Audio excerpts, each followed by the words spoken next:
साथ साथ बांग्लादेश और पूरी दुनिया में हिंदुओं के खिलाफ जो साजिश रची जा रही है, हिंदुओं को परेशान किया जा रहा है, हिंदुओं पर अत्याचार किया जा रहा है, अब वक्त आ चुका है कट्टरपंथियों को उन्हीं की भाषा में जवाब देने का। देखिए, बागेश्वर बाबा की तरफ से एक टिप्पणी की गई है। बागेश्वर बाबा ने हिंदुओं को एकजुट रहने के लिए कहा, मंत्र दिया, और आखिरकार किस तैयारी में बाबा बागेश्वर, इस रिपोर्ट को आप देखिए।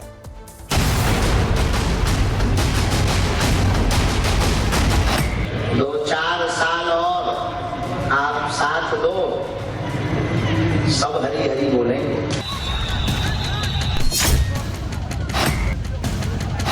भारत हिंदू राष्ट्र था, है, घोषित होकर रहेगा। अब करो या मरो की बारी है, क्योंकि आने वाले समय में भारत पर संकट भारी है। एक तरफ भारत के पड़ोसी देशों में हिंदुओं पर अत्याचार हो रहा है, उनके घरों को निशाना बनाया जा रहा है, उनकी आस्था का केंद्र मंदिरों को तोड़ा जा रहा है, रोजी रोटी के जरियों को छीना जा रहा है, तो वहीं बागेश्वर धाम के पंडित धीरेंद्र शास्त्री भारत में रह रहे हिंदुओं को बार बार चेता रहे हैं, बार बार बता रहे हैं, हिंदुओं से अपील कर रहे हैं, एकजुटता का मंत्र दे रहे हैं, आने वाले समय के लिए तैयार रहने का आह्वान कर रहे हैं, जात पात से उठकर साथ आने की बात कह रहे हैं, क्योंकि वो नहीं चाहते कि जो बांग्लादेश में हो रहा, जैसी स्थिति पाकिस्तान में हिंदुओं की है, वैसा यहाँ भी हो। आने वाले समय के लिए हम लोगों को अभी से तैयार होना पड़ेगा, इसलिए हिंदुओं की एकता होना बहुत आवश्यक है। हिंदुओं की एकता के लिए जात पात सबसे बड़ी दीवार है। जब तक ये नहीं मिटेगी तब तक हिंदू एकता नहीं होगी। हिंदू एकता नहीं होगी तो राष्ट्र की समृद्धि में रुकावट रोड़ा हमेशा बना रहे। इस देश के विकास में सबसे बड़ा अवरोध यही है। हिंदुओं को एक करने के लिए पंडित धीरेंद्र शास्त्री बड़ी क्रांति करने की तैयारी में हैं। 10 दिनों में 160 किलोमीटर पैदल चलकर हिंदुओं को जगाने का संकल्प लिए बैठे हैं। हालांकि ये पहली बार नहीं जब पंडित धीरेंद्र शास्त्री पूरी दुनिया में हिंदुओं पर हो रहे जुल्म को लेकर आवाज उठा रहे हो। इससे पहले भी पंडित धीरेंद्र शास्त्री हिंदुओं से एक साथ आने की अपील कर चुके हैं। मर जाना पर सनातनीय हिंदुओं अपनी एकता मत छोड़ना। तुम्हारा एक होना बहुत जरूरी है, खासकर विदेशी धरती पर। यहाँ तुम्हारे पास सब कुछ है, भगवान की कृपा है, और ईश्वर करे और रहे, पर अपनी कम्युनिटी को, अपने समाज को मत छोड़ना। एक तरफ एकता का मंत्र तो दूसरी तरफ बाहरी मुल्कों में मंदिरों में हो रही तोड़फोड़ की चिंता। ऐसे कट्टरपंथी ताकतों को धीरेंद्र शास्त्री पहले भी जवाब दे चुके हैं, बता चुके हैं कि अगर सनातन एक साथ हो जाए तो मंदिर पर हमले की हिम्मत किसी की नहीं होगी।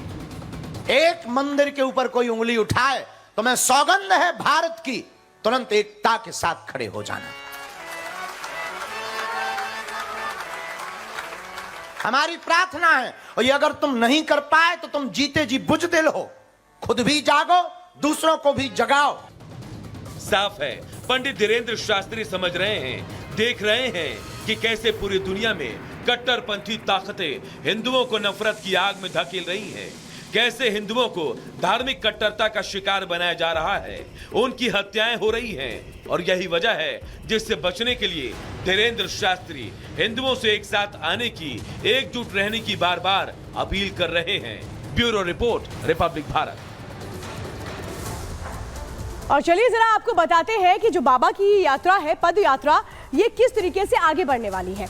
21 नवंबर से 30 नवंबर तक ये यात्रा चलेगी। कितने किलोमीटर होगी? 107 किलोमीटर की ये हिंदू एकता यात्रा है। रोज 20 किलोमीटर की पैदल यात्रा करेंगे बाबा। 8 जगहों पर रुकने की भी प्लानिंग है। राष्ट्र ध्वज लेकर के रोज राष्ट्रगान होगा। बाबा ने हिंदुओं को जगाने का संकल्प लिया है, जिसमें गांव-गांव में लोगों को जगाने का संकल्प लिया गया है। जात पात मिटाएंगे, भारत भव्य बनाएंगे का नारा इस दौरान दिया जाएगा। जो ये पद यात्रा होगी, इसमें जिन बातों का जिक्र किया जा रहा है, सबसे अहम है कि हिंदुओं को जगाना है। अगली खबर के लिए रुक करेंगे मीनाक्षी का। और आपको तस्वीरें चंडीगढ़ की दिखा देते हैं, जहां कांग्रेस के खिलाफ युवा विरोध प्रदर्शन कर रहे हैं। युवाओं ने आरोप लगाया है कि जो भर्ती निकाली गई है कांग्रेस उन्हें रद्द करवाना चाहती है और इसकी वो शिकायत भी करेगी। अब ये तस्वीरें देखिए कि किस तरीके से, क्योंकि ये कूच करना चाहते हैं भूपेंद्र हुड्डा के आवास तक, और ऐसे में चंडीगढ़ में जो विरोध प्रदर्शन हो रहा है उसे दबाया जा रहा है, उसे रोका जा रहा है, बैरिकेडिंग की गई है, वाटर कैनन का इस्तेमाल यहाँ पर किया जा रहा है ताकि युवाओं को आगे बढ़ने से रोका जा सके। युवाओं का सीधे तौर पर आरोप ये है कि कांग्रेस भर्तियां जो निकाली गई है चाहते हैं कि युवाओं को नौकरी न मिले, और इसी के साथ वो ये भी चाहते हैं कि जो भर्तियां निकाली गई है वो रद्द हो जाए। इन तमाम आरोपों को लेकर के युवाओं का आक्रोश आज इस मार्च में परिवर्तित होते हुए नजर आया, जिन्हें रोकने के लिए पानी की बौछार का इस्तेमाल किया गया। 3 तस्वीरें आपको दिखा रहे हैं।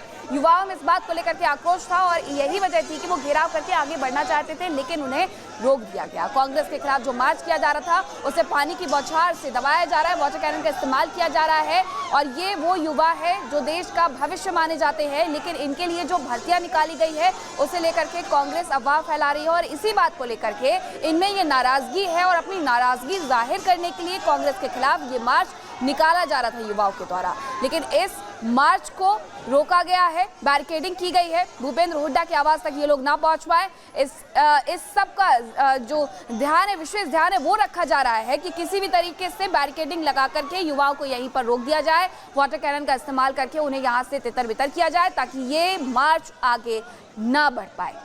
तो ये 3 तस्वीरें आपको दिखा रहे हैं कि किस तरीके से चंडीगढ़ में युवाओं का ये आक्रोश देखने को मिल रहा है, जहाँ कांग्रेस के खिलाफ ये प्रदर्शन किया जा रहा है और कांग्रेस के खिलाफ मार्च जो निकाला जा रहा था उसे बैरिकेडिंग लगा करके रोका जा रहा है। पुलिस फोर्स की तैनाती भी कई जगहों पर बड़ी संख्या में की गई है ताकि ये मार्च आगे ना बढ़ पाए, और ये सुनिश्चित करने के लिए कि मार्च किसी भी तरीके से आगे ना बढ़े, वाटर कैनन का बाकायदा इस्तेमाल किया जा रहा है और वाटर कैनन का इस्तेमाल करके युवाओं को तितर बितर किया जा रहा है।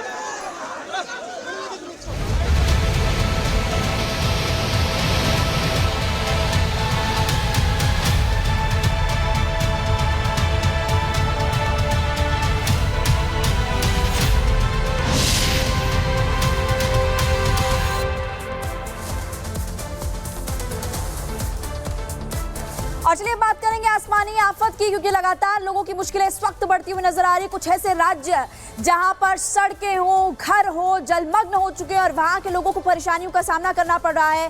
तस्वीरें आपको गुजरात से दिखाएंगे, क्योंकि गुजरात के अलग अलग जगहों पर हालात बहुत ज्यादा इस वक्त खराब हो चुके हैं। सड़कें हो या फिर इसके अलावा लोगों का घर, सभी में पानी जा घुसा और इसी बीच लोग काफी ज्यादा इस वक्त परेशान हो रहे हैं। आपको रिपोर्ट दिखाते हैं,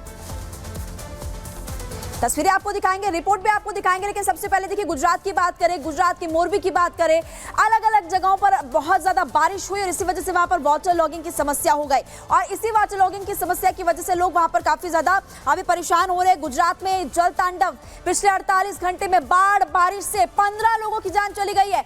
15,000 से ज्यादा लोगों का रेस्क्यू भी किया गया। टीम वहां पर पूरी तरह से तैनात है, एसडीआरएफ, एनडीआरएफ। गुजरात के 6 जिलों में सेना की तैनाती की गई। द्वारका, आणंद, वडोदरा सेना वहां पर तैनात की गई है। खेड़ा, मोरबी, राजकोट, जिसकी जानकारी पहले भी दे रहे थे, वहां पर भी सेना तैनात है। एनडीआरएफ की 14, एसडीआरएफ की 22 टीम्स को तैनात वहां पर किया गया है। वडोदरा में 8,000 लोगों का रेस्क्यू किया गया है। पंचमहल की बात आपको बताते हैं, 4,000 से ज्यादा लोगों का रेस्क्यू किया गया है। 24,000 लोग सुरक्षित शेल्टर में इस वक्त शिफ्ट किए गए हैं ताकि उन लोगों को ठीक से खाना मिल सके, क्योंकि उनका घर जो है वो पूरी तरह से तबाह हो चुका है। बहुत सारे लोग ऐसे हैं जो बेघर हो चुके हैं। अलग अलग जगहों की तस्वीरें भी आपको दिखाएंगे। आप देखिए, आपको इस वक्त दिखा रहे हैं, और गुजरात के वडोदरा से इस वक्त ये तस्वीरें आपकी टीवी स्क्रीन पर, और यहां पर आप देखेंगे जामनगर की तस्वीरें आपको दिखा रहे हैं। देखिए जामनगर की तस्वीरें आपको इस वक्त हम दिखा रहे हैं। ये सड़क है और इसको देख करके आपको लगेगा कोई सड़क नहीं लग रही है, ऐसा लग रहा है कि नदी, और नदी का तेज बहाव इस वक्त लोगों के घरों में जा घुसा है। ये आपको अलग अलग जगहों से गुजरात की और भी तस्वीरें दिखाएंगे, लेकिन हर जगह पर आलम कुछ ऐसा ही है। तस्वीरें भले ही अलग अलग हो, लेकिन तासीर सभी तस्वीरों की एक। जामनगर हो गया, वहां पर तो बहुत बुरे हालात है। भारी बारिश की वजह से गुजरात में हालात बहुत ज्यादा खराब हो गए हैं, लेकिन राज्य सरकार की तरफ से, केंद्र सरकार की तरफ से लगातार कोशिश की जा रही है कि लोगों को मुश्किलों का सामना ना करना पड़े, क्योंकि वहां पर सेना की तैनाती की गई है। एनडीआरएफ, एसडीआरएफ की टीम लगातार रेस्क्यू ऑपरेशन में इस वक्त जुटी हुई है। भारी बारिश के बाद हालात भले ही खराब हो, लेकिन राज्य सरकार लगातार मदद इस वक्त लोगों की कर रही है। देश भर